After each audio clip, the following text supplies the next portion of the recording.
오셨습니다. 잘 오셨습니다. 또 선포하겠습니다. 예수님이 부활하셨습니다. 살아계셔서 당신과 함께하고 계십니다. 할렐루야.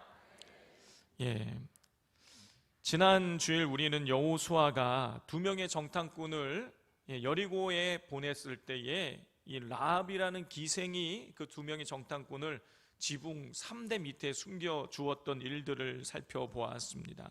성도 여러분, 두 명의 정탐꾼들이 그렇게 숨어 있다가 이제 돌아오게 되는 것이죠. 돌아와서 뭐라고 보고를 하냐면 여호와께서 그 온 땅을 우리에게 주셨습니다.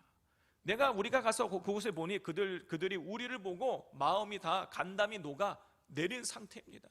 그 땅을 하나님께서 우리에게 주신 것이 틀림이 없습니다. 이런 보고를 받게 됩니다. 자, 그럼 여호수아가 그 보고를 받은 뒤에 어떤 반응을 보였을까? 우리 1절을 같이 한번 읽어보겠습니다. 또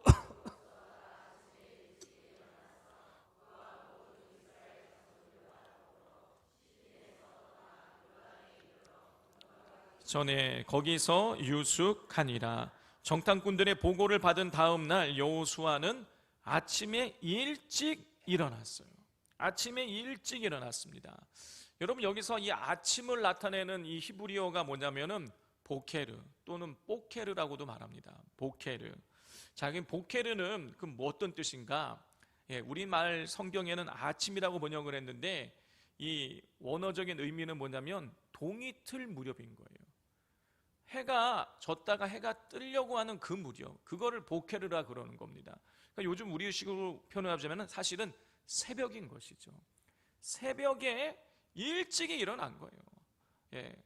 다 일찍 일어나서 이 여호수아만 일찍 일어난 것이 아니라 1절을 보면 일찍이 일어나서 그와 모든 이스라엘 백성들과 더불어 시팀에서 떠나 요단에 이르렀다 그랬어요. 그러니까 여호수아만 일찍 일어나는 것이 아니라 모든 이스라엘 백성들이 다 같이 일찍이 일어나서 가나안 땅으로 들어가기 위해서 요단강이 있는 그 요단을 향해서 출발을 했습니다. 여호수아가 새벽에 일찍 일어나 이스라엘 백성들과 더불어 요단을 향해 갔다라는 것은 가나안 땅을 정복하라는 하나님 말씀에, 하나님 명령에 대한 즉각적인 순종을 나타낸과 동시에 그리고 여호수아의 하나님에 대한 열심을 나타내는 것이죠. 성도 여러분, 사람마다 예민한 부분들이 다 있습니다. 다 달라요. 어떤 사람은요 사람의 말에 예민합니다. 어떤 사람은요 음식에 예민하고요, 어떤 사람은요 잠자리에 예민해요. 사람들은 그 자기의 예민한 부분에 대해서 즉각적으로 반응을 합니다. 여러분, 어떤 사람이 예를 들어서 버섯이 들어간 음식을 싫어한다 그러면 어떻게 하겠습니까? 음식에 버섯 들어가 있는 걸 보면 버섯을 빼든지 그걸 먹지 않습니다. 즉각 반응하는 거예요. 여러분, 또 잠자리에 예민한 사람이 여행을 간다 그런다면 그 여행지에 가서 묵을 숙소가 이게 온돌방인지 침대방인지 이거 확인하게 되는 거예요. 여러분, 또 사람의 말에 예민한 사람이라면요 그 남에게 나쁜 소리 안 듣기 위해서 여러분 늘 엄청나게 노력을 하게 되는 것입니다. 여러분, 이렇게 사람들은 자기가 예민한 것에 대해서 즉각적으로 반응을 보이게 돼 있어요. 자, 그렇다면 우리 하나님을 믿는 우리는 무엇에 예민해야 될 것일까요? 우리는요 여호수아처럼 하나님 말씀에 예민해야 되는 것입니다. 여호수아가 정탐꾼들의 이 보고를 받고 하나님의 그 땅을 우리에게 주셨습니다 라는 이 보고를 받고 새벽에 일어나 모든 이스라엘 백성을 이끌고 요단강으로 향해 갔던 이유는요 하나님께서 주신 말씀을 그가 늘 가슴에 새기고 그 말씀이 항상 민감해 있었기 때문인 것입니다. 하나님께서 여호수아에게 주신 첫 번째 말씀은 뭐냐? 여호수아서 1장 2절에 나옵니다. 이렇게 기록되어 있어요. 내 종 모세가 죽었으니 이제 너는 이 모든 백성과 더불어 일어나 이 요단을 건너 내가 그들 곧 이스라엘 자손에게 주는 그 땅으로 가라.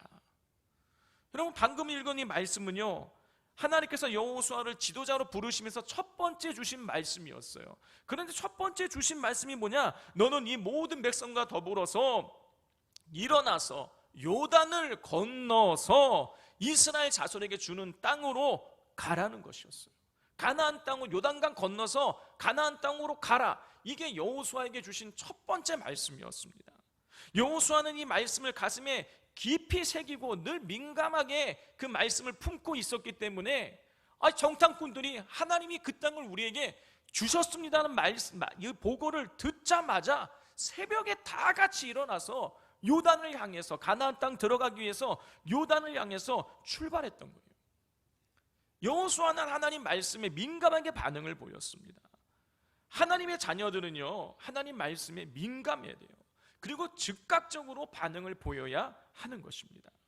여러분, 그렇지 않고 하나님 말씀에 민감하지 않고 그래서 하나님의 뜻을 거스르게 되면은요, 여러분 어려움들을 당하게 되는 것입니다. 여러분, 그 대표적인 예가 요나지요.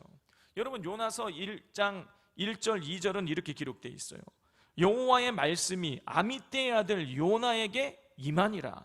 이르되 너는 일어나 저 큰 성읍 니느웨로 가서 그것을 향하여 외치라. 그 악독이 내 앞에 상달되었음이니라 하시니라. 여러분, 분명 성경은요, 요나, 아미떼의 아들 요나에게 여호와의 말씀이 임했다라고 기록되어 있어요. 요나에게 하나님 말씀이 주어졌어요. 그런데 요나는요, 그 주어진 여호와의 말씀, 니느웨로 가서 하나님 말씀을 전하라는 그 말씀에 대해서 여러분 어떻게 했습니까? 어떤 반응을 보였습니까? 민감하게 반응 보이지 않았어요. 그는요, 하나님 말씀을 아무리 하나님이 니느웨로 가라 그래도 나는 상관없다 하면서 완전히 반대 방향인 다시스로 도망을 가고자 배를 탔지요. 요나가 하나님 말씀에 즉각적으로 반응하지 않은 거예요. 요나가 하나님 말씀에 민감하지 않은 것입니다. 그래서 어떻게 됩니까? 그 결과 풍랑이 있는 바닷속에서 엄청 고생을 하다가 결국에는 자기를 바다에 던지라 그래서 던져줘가지고 물속에 뱃속에 들어가는 것이죠. 성도 여러분, 하나님 말씀이 임해도, 하나님 말씀이 주어져도 여러분 그 말씀에 대해서 민감하게 반응하지 않으면, 순종하지 않으면 여러분 온갖 고난을 겪게 되는 것입니다. 그러므로 하나님 말씀에 민감하게 반응하기를 바랍니다. 하나님 말씀에 우리가 즉각적으로 순종해야 돼요. 여러분, 그게 하나님의 자녀들이 해야 될 마땅한 일인 것입니다. 만약에 자녀가 있는데 여러분 그 자녀가 부모님의 말씀에 늘 순종하지 않는다, 부모님이 뭐라고 말하든 한 귀로 듣고 한 귀로 보내버린다, 여러분 이거는요 문제가 일어날 수밖에 없는 것이죠. 하나님 말씀에 민감하실 수 있기를 바랍니다. 자, 여호수아가 하나님 말씀에 민감하게 반응을 해서 새벽에 일찍 일어나 요단을 향해서 출발을 하게 됩니다. 자, 그런데 이 요단을 향해서 출발할 때에 어디에서 출발했다고 기록을 하고 있습니까? 우리 1절을 다시 한번 읽어보겠습니다. 또 여호수아가 아침에 일찍이 일어나서 그와 모든 이스라엘 자손들과 더불어 시딤에서 떠나 요단에 이르러 건너가기 전에 거기서 유숙하니라. 어디에서 여호수아가 떠났다고 기록하고 있습니까? 시딤에서 떠났다. 시딤을 떠나서 요단으로 간 거예요. 자, 한번 지도를 한번 보도록 하겠습니다. 자, 지도 여기 오른쪽을 보시면 저 사이의 오른쪽에 보시면 시딤이라고 있죠, 그렇죠? 저기에서 떠나서 그 요단강 이게 위로 아래로 이제 푸른색으로 쭉 올라간 그 실처럼 보이는 그 선, 거기까지 그렇게 이동을 한 거예요. 그리고 그 그 강 건너편에는 뭐가 있습니까? 여리고가 있는 것을 우리가 볼 수가 있습니다. 저기서 얼마 이동하지 않은 거예요. 자, 이제 저를 보여주십시오. 자, 시딤에서 이제 여리고 성 맞은편에 있는 그 요단강까지 그렇게 이동을 하게 된 거예요. 여러분, 그런데 시딤 굉장히 뭔가 입에 달라붙지 않습니까? 시딤. 근데 어디서 이 민수기를 우리가 강의할 때 오셨던 분은 시딤 어디선가 들어본 듯한 지명이에요. 여러분, 시딤은요 이스라엘, 우리는 잊을지라도 그 당시에 여호수아와 함께 이동하던 이스라엘 백성들에게 있어서는요 시딤은요 잊을 수가 없는 곳이에요. 민수기 25장 1절부터 3절입니다. 이스라엘이 시딤에 머물러 있더니 그 백성이 모압 여자들과 음행하기를 시작하니라. 그 여자들이 자기 신들에게 제사할 때에 이스라엘 백성을 청하매 백성이 먹고 그들의 신들에게 절함으로 이스라엘이 바알 부올에 가담한지라. 여호와께서 이스라엘에게 진노하시니라. 이스라엘들은요 시딤에 머물러 있을 때에 모압 여자들과 음행을 했어요. 그런데 그 음행한 그 여자들이 누구냐면 바알을 섬기는 여제사장들인 거예요. 그들과 음행을 하고 음행을 하다 보니 그들이 섬기는 바알에게도 절을 하게 된 거예요. 우상 숭배를 하게 된 거예요. 간음하지 말라, 우상 숭배하지 말라, 십계명에 분명히 기록되어 있는데 두 가지 계명을 시딤에서 범하게 되는 것입니다. 자, 성경에서는요 이렇게 음행을 하고 그리고 바알에게 절을 하며 우상 숭배를 했던 그 시딤에서 일어난 그 사건을 바알 부올이라 이렇게 표현을 했어요. 부올에서 섬기던 바알이란 그런 뜻인 거예요. 그러니까 이스라엘 백성들은요 시딤에서 여자들과 음행 저지르고 바알에게 절을 하면서 우상을 숭배한 거예요. 그래서 하나님이 어떻게 하시냐, 그 시딤 땅에서 이제 바로 코앞인 거예요. 요단강의 코앞이에요. 그런데 거기에서 그렇게 가나안 땅에 들어가야 될 이스라엘 백성들이 범죄를 하게 되자 하나님 가만 계시지 않으셨습니다. 연병을 내리셔가지고요 무려 24,000명을 죽게 만드시는 거예요. 이렇듯 시딤은요 이스라엘 백성이 하나님 앞에 음행과 우상 숭배라는 엄청난 범죄를 인하여서 하나님 앞에 징계를 받은 여러분 죄악의 장소였습니다. 그런데 여호수아가 가나안 땅에 들어가기 위해서 새벽에 일찍이 일어나서 그 시딤을 떠난 거예요. 가나안 땅이라는 그 약속의 땅에 들어가기 위해서 시딤이라는 곳을 떠난 것입니다. 여러분 여기에서 우리는 이 믿음이 믿음의 여정이 떠남으로 시작된다는 걸 알 수 있어요. 여러분 믿음은 떠남인 것입니다. 떠나야 새로운 여정이 시작이 되는 거예요. 여러분 죄악의 자리, 실패의 자리에서 떠나지 않고 거기에 계속 머물러 있으면 여러분 새로워질 수가 없습니다.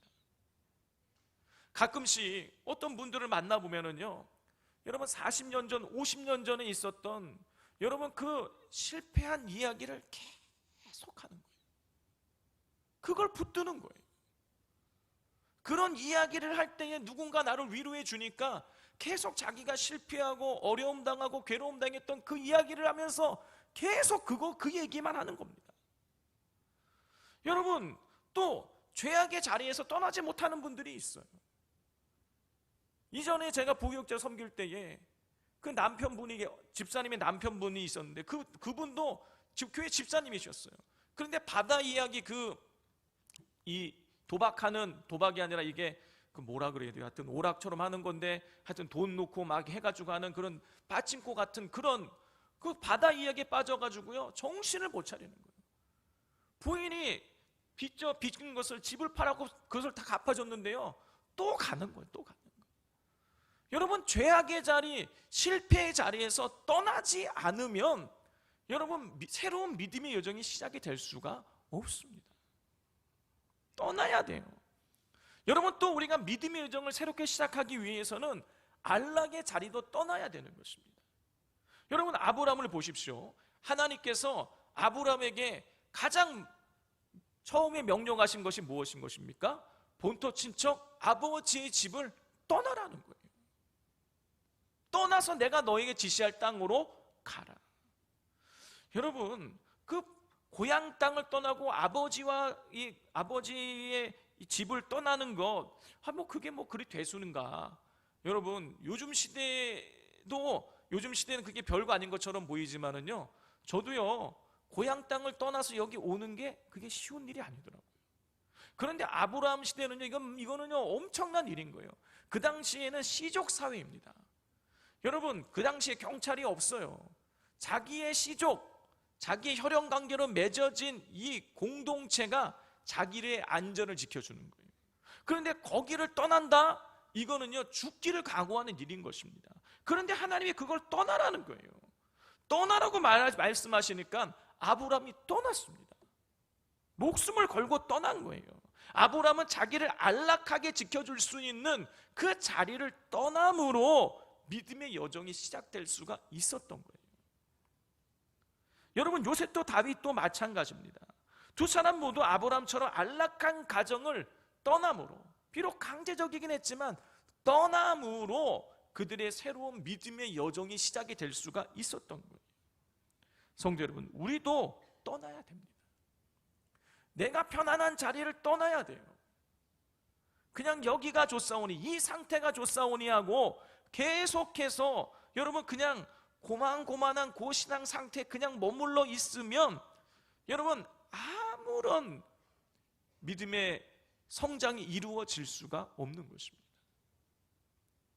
제가 지난주에 월요일, 화요일 이 세미나에 다녀왔습니다. 사실은요 굉장히 가기가 싫었어요.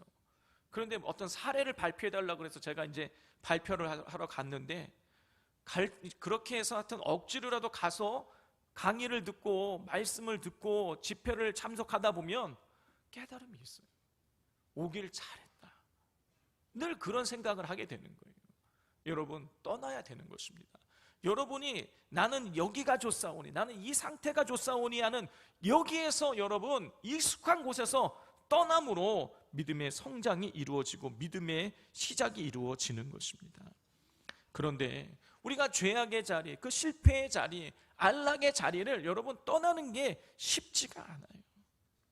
죄악을 끊어내는 것도 쉽지 않고요, 실패의 자리에서 일어서는 것도 쉽지 않고요, 안락하고 익숙한 곳에서도 벗어나는 것이 쉽지 않습니다. 그래서 많은 사람들이요 여러분 그냥 과거에 주저앉아 있는 거예요. 실패의 자리에 앉아 있고요, 죄악의 자리에 앉아 있고요, 안락의 자리에 그냥 안주하는 것입니다. 그러나 이런 곳에서 머물러서 안주하게 되면 결단코 믿음의 새로운 여정이 시작이 될 수가 없는 것입니다. 여러분, 그러므로 결단해야 되는 거예요. 죄악의 자리, 실패의 자리, 안락의 자리에 안주하지 않겠다고, 떠나겠다고 결단을 해야 됩니다. 그리고 또 기도해야 돼요. 여러분, 우리의 의지만 가지고 여러분 그렇게 떠나지지가 않아요. 우리가 결단할 때에, 그리고 또 우리가 기도할 때에 성령께서 우리를 도와주시는 그 도우심을 받아야 되는 거예요. 결단하고 기도해야 됩니다. 성령님, 제가 이 자리를 떠나기를 원합니다. 죄악의 자리, 실패의 자리, 안락의 자리에서 제가 떠나기를 원합니다. 저를 도와주시옵소서. 여러분, 기도할 때에 성령께서 우리를 도우셔서 우리를 하나님의 그 은혜의 자리로 나아갈 수 있도록 인도해 주실 것입니다. 자, 이렇게 여호수아는 하나님 말씀에 즉시 반응하여 새벽에 일어나 시딤이라는 죄악의 자리에서 떠나서 요단으로 갔습니다. 자, 그러니 여러분, 이 요단강을 이제 건너기만 하면 이제 바로 가나안 땅인 거예요. 자, 그 지금 시딤이라는 곳에서 곧장 내려가면 아까 지도에서 본 대로 요단강이 나오고, 요단강에서 그 시딤이라는 곳에서 곧장 내려가서 요단강을 건너면 거기가 어디가 나오냐면은 길갈이랑 바로 여리고로 이렇게 이어지게 되는 거예요. 자, 그러면 요단강이 그 자리, 그들이 건너게 될 그 자리가 강폭이 어느 정도 되는지 제가 궁금증이 발동을 했어요. 그래서 비록 이스라엘은 가보지 않았지만 열심히 한번 자료를 찾아봤습니다. 그 지점의 강폭이 도대체 얼마나 될까? 무려 30m 밖에 되지 않아요. 여러분, 한강은요 막 2km짜리도 있고요, 엄청 길단 말이에요. 30m예요, 30m. 여러분, 굉장히 작아요. 30m 제가 뛰면은요 여러분 2초 3초면 건너갈 수 있어요. 여러분, 굉장히 강폭이 좁은 거예요. 근데 지금 거기 앞에 딱 다다른 거예요. 그러니 가나안 땅이 보이겠어요, 안 보이겠어요? 보이죠. 훤히 보이는 거예요. 자, 그런데 이제 건너가기만 하면 되는데 그 다음 이런 말씀이 기록되어 있어요. 우리 2절을 다 같이 한번 읽어보겠습니다. 시작. 사울 위에 관리들이 진중으로 두루 다니며, 그 바로 가나안 땅을 앞두고 있는 그 요단 강가에서 며칠을 머무느냐? 사흘을 머무는 거예요. 그리고 사흘이 지난 이후에야 여호수아는 자기의 이 부하들을 시켜서 제사장들이 언약궤를 맨 것을 보면 그 뒤를 따라서 요단강을 건너라고 그런 명령을 내리게 되는 거예요. 여러분, 왜 여호수아는 그 폭이 불과 30m밖에 되지 않는 여러분 그 요단강을 건너지 않고 그 요단강가에서 왜 사흘을 기다린 것일까요? 여러분, 그 이유는 간단해요. 하나님이 건너라고 말씀하지 않으셨기 때문이에요. 여호수아는 하나님 말씀에 민감한 사람이었잖아요. 그런데 하나님이 말씀하지 않으시는 거예요. 건너라는 말씀을 주지 않으시는 거예요. 그러니까 거기에 사흘을 머물러 있는 것입니다. 하나님께서 말씀하실 때까지 사흘을 기다렸던 거예요. 여러분, 이 사흘이란 시간, 이스라엘이 광야 40년의 세월에 비교를 해보면요, 사흘은요, 이거 아무것도 아닌 거예요. 여러분, 40년도 지금 돌고 돌았는데 3일 못 기다리겠습니까? 여러분, 그런데요, 이 굉장히 짧게 보이는 이 사흘이라는 시간이지만은요, 이스라엘 백성들에게 사흘이라는 시간은요, 그 어느 때보다도 길게 느껴지고, 그리고 빨리 가나안 땅에 들어가고 싶은 조바심에 시달렸을 거예요.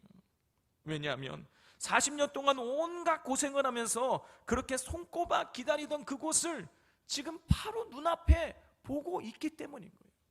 내 부모가 그렇게 가고 싶어하던 그 가나안 땅, 내가 어릴 적에 그냥 말로만 듣던 그 가나안 땅, 그 가나안 땅이 이제 바로 코앞인데 거기를 지금 들어가지 못하고 그냥 한 걸음이면 내다들 것 같은데 들어가지 못하고 거길 기다리라 그러니까 여러분, 얼마나 조바심이 났겠어요. 제가 이 본문을 읽는데요, 어릴 적에 소풍 가던 생각이 나더라고요. 그 초등학교 때 소풍 간다 그러면은요, 전날 괜히 막 설레갖고 잠이 안 와요. 빨리 그냥 이 하루가 빨리, 이 밤이 지나고 아침이 돼서 빨리 내 소풍 갔으면 좋겠다, 막 그런 조바심이 생기잖아요. 여러분, 근데 이스라엘 백성들은요, 그거랑 비교가 안 되는 거예요. 40년을 뺑뺑이 돌았다니까요. 이제 이걸 들어가면 되는 거예요. 근데 거기서 사흘을 들어가지 못하고 있는 거예요. 하나님이 사흘을 기다리게 말씀하고 기다리라고 말씀하시는 거예요. 저는요, 또 이 본문을 읽으면서 이 이스라엘 백성들의 그 조바심 나는 마음, 그 간절한 마음을 우리 산돌교회 성도님들은 너무 잘 아시겠다 들었어요. 여러분, 우리도 비전센터 여기 코앞에다가 딱 져놓고 여러분 못 들어가는 거예요. 수개월 동안 못 들어가는 거예요. 저는요, 매일 새벽마다 이거를 나오면서 볼 때마다 막 가슴이요, 막 그냥 답답해갖고 너무너무 답답한 거예요. 여러분, 그런데 우리가 어떻게 했습니까? 들어가지 못할 때 우리 뭐 했습니까? 기도했죠. 기도하고 또 기도하고 또 기도하고, 하나님이 정말 응답하실 때까지 우리 기도했어요. 새벽 예배 때마다 빠지지 않고 기도했고요, 수요 예배, 금요 기도회, 주일 저녁 예배, 여러분한테 모이는 모든 예배마다 이 기도를 하나님 앞에 중공해 달라는 간절한 기도를 드렸습니다. 분명히 여호수아와 이스라엘 백성들도요, 그 요단 강가에서 가나안 땅을 그렇게 내려다 보면서요, 저 땅에 하나님 제발 빨리 좀 들어가게 해주십시오라고 간절하게 기도를 드렸을 거예요. 성도 여러분, 그런데 하나님은요, 사흘을 기다리게 하시는 거예요. 여러분, 믿음은 기다림입니다. 여러분, 이것을 우리가 아브라함을 통해서도 확인할 수가 있습니다. 하나님께서 아브라함에게 본토 친척 아비집을 떠나라고 그런 명령을 내리셨어요. 그리고 난 다음에 그 명령 다음에 아브라함에게 몇 가지 복을 약속해 주세요. 이렇게 기록이 되어져 있습니다. 창세기 12장 1절 2절입니다. 여호와께서 아브라함에게 이르시되 너는 너의 고향과 친척과 아버지의 집을 떠나 내가 내게 보여줄 땅으로 가라. 내가 너로 큰 민족을 이루고 내게 복을 주어 내 이름을 창대하게 하리니 너는 복이 될지라. 하나님께서는 본토 친척 아버지의 집을 떠나라고 명령을 내리시고 다음에 가장 첫 번째 주신 복이 뭐냐면 내가 너로 큰 민족을 이루게 하시겠다라는 거예요. 그러면 아브라함이 본토 친척 아버지의 집을 떠났을 때에 바로 큰 민족을 이루었습니까? 여러분, 그렇지 않다는 걸 우리는 너무나 잘 알고 있죠. 아브라함이 75세에 하나님의 부름받고 본토 친척 아버지의 집을 떠났는데 여러분, 어떻게 되었습니까? 큰 민족을 이루게 되었습니까? 여러분, 그렇지 않았어요. 여러분, 심지어요, 나중에 이 성경을 또 읽어보면은요, 하나님께서 아브라함을 부르시고 나서요, 또 말씀하시는 거예요. 야, 밖에 나가봐라. 하늘을 봐라. 저 하늘의 별과 같이 너의 후손을 많게 하겠다. 바다의 모래와 같이 너희 후손을 많게 하겠다, 이런 약속을 주셨어요.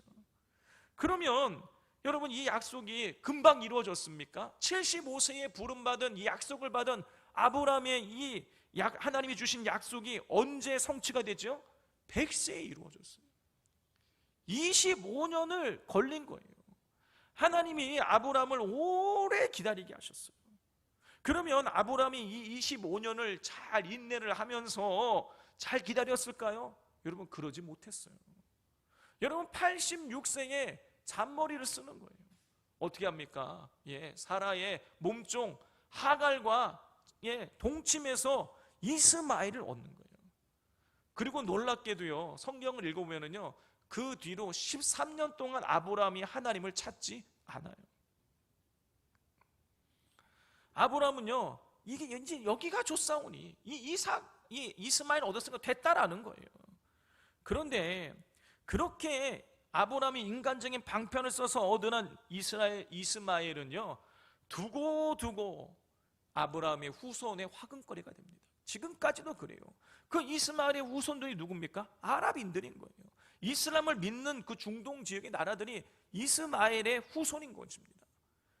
계속해서 이스라엘과 부딪히는 거예요. 이렇듯 여러분, 하나님의 약속을 인내하고 기다리지 못하고 중도의 인간적인 방편을 쓰게 되면은요, 돌이킬 수 없는 쓰디쓴 결과가 도래오게 되어지는 것입니다. 여러분, 그러다가 아브라함이 이제 13년 후에 이제 사라와 동침을 해서 이삭을 얻게 되고, 이삭은 아브라함의 후손이 하늘과 별과 같이 바다의 모래와 같이 많아질 것이라는 하나님의 약속을 이루는 첫 걸음이 되었어요. 여러분, 잘 기다려야 됩니다. 하나님께서는요, 요셉에게 어려서 부모들과 형제들에게 인사받는 꿈을 꾸게 하셨어요. 높임받는 꿈을 꾸게 하셨습니다. 그러나 그 꿈이 한 번 이루어졌습니까? 그렇지 않죠.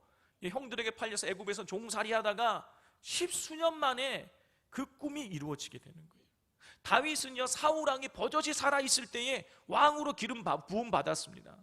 그럼 바로 즉시 기름 부음 받고 나서 왕이 되었습니까? 아니에요. 기다리게 하셨어요. 광야의 세월을 10수년을 또 보내게 하셨습니다. 그 뒤에 그 당신의 뜻을 이루어지게 만드셨어요. 요셉과 그리고 이 다윗, 아브라함, 이스라엘 백성들, 하나님이 분명히 복을 약속해 주셨는데 그 복이 이루어지기까지 엄청난 시간을 걸리게 하시는 거예요. 왜 그러실까요? 하나님이요, 그 복을 받아 누릴 수 있도록 훈련하시는 거예요. 그 단련의 시간, 믿음의 테스트의 시간을 잘 견디며 기다린 사람들에게는요, 놀라운 복이 주어지게 되는 거예요. 반면에 이걸 못 기다리면은요, 아브라함처럼 엄청난 화근거리를 갖게 되는 것입니다. 사울 왕이요, 어떻게 됩니까? 전쟁을 해야 되는데 사무엘 선지자가 오지 않으니까 어떻게 합니까? 자기가 기다리지 못하고 제사 지내는 거예요.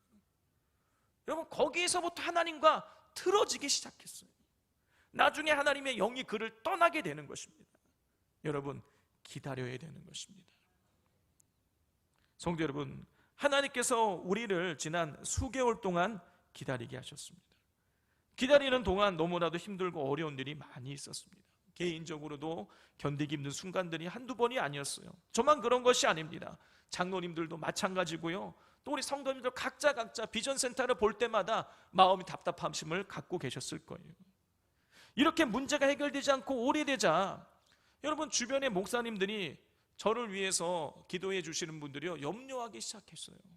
이 문제가 이렇게 쉽게 풀리지 않으면 교회가 어려워질 수 있지 않겠냐, 이게 빨리 해결될 텐데 한 목사 더 기도해라, 이런 말씀들을 많이 해주셨어요. 자칫 잘못하면 교회에 다툼이 일어나고 분열이 일어나고 교회가 잘못될 수 있다, 휘청일 수 있다, 그러면서 저한테 진심 어린 조언도 해주셨습니다. 그런데 우리 산돌교회 성도님들께서 너무나 멋지게 잘 기다려 주셨어요. 다투지 않으시고 분열하지 않으시고 정말 묵묵히 인내하시면서 기도하시면서 잘 기다려 주셨습니다. 우리 산돌교회 온 성도들이 하나님의 테스트를 잘 통과한 것입니다. 그 결과 이렇게 좋은 날을 우리가 맞이하게 된 것이죠. 그래서 주변 교회의 목사님들이 모두 놀라워하셨어요. 그리고 이런 말씀하셨습니다. 과연 산돌교회다. 사랑하는 산돌교회 성도 여러분, 하나님께서 주신 기다림의 시간을 기도하면서 통과해 주셔서 감사합니다. 그리고 우리 산돌교회 성도님들이 저는 너무나 자랑스럽습니다. 이제 하나님께서 기다림을 그치고 산돌 비전 센터를 우리에게 허락해 주셨으니 하나님께서 산돌 비전 센터를 통해서 주시는 복을 함께 누리기를 간절히 소망합니다. 산돌 비전 센터를 시작할 때에 세 가지의 비전을 가지고 시작을 했습니다. 첫 번째, 믿음의 다음 세대들의 훈련의 장이 되게 해주십시오. 두 번째는 성도들의 친교가 이루어지는 장소가 되게 해주십시오. 세 번째는 이웃 주민들과 지역사회와 소통이 이루어지는 소통의 장이 되게 해주십시오. 이 세 가지 비전을 가지고 비전센터를 시작하게 되었습니다. 이제 하나님께서 이 비전센터를 통해서 이 세 가지의 큰 일들을 이루실 줄 믿습니다. 그리고 그 복을 우리 성도님들에게 그 복이 흘러가서 하나님의 놀라운 은혜와 찬양과 감사가 넘쳐나게 되시기를 주님의 이름으로 축복을 드립니다.